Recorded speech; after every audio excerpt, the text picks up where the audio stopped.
வணக்கம். நான் சுபவீரபாண்டியன். அறிவியல் என்பதை ஆய்வு என்று சொல்வதை விட தொடர் ஆய்வு என்று சொல்வதுதான் பொருத்தமானது. எந்த ஒன்றை பற்றிய ஆய்வும் ஒருவரிடம் தொடங்கி அவரோடு முடிந்து விடுவதில்லை. ஒரு காலகட்டத்தில் தொடங்கி அந்த காலகட்டத்திலேயே முடிந்து விடுவதும் இல்லை. அது தொடர்ந்து கொண்டே இருக்கும். எடுத்துக்காட்டிற்கு ஒன்றை சொல்லலாம். நாம் வாழும் இந்த பூமிக்கும் கதிரவன் சூரியனுக்கும் இடையில் எவ்வளவு தொலைவு என்னும் ஆராய்ச்சி 500 ஆண்டுகளுக்கு முன்னால் தொடங்கிற்று. இப்போதும் அது நடந்து கொண்டிருக்கிறது.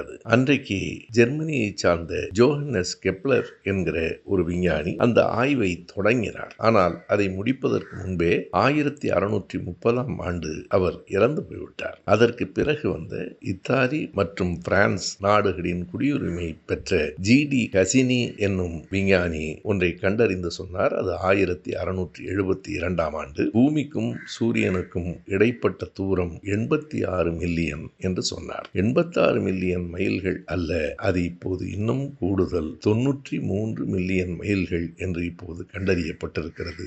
1 மில்லியன் என்றால் 10 லட்சம் என்பதை நாம் அறிவோம்.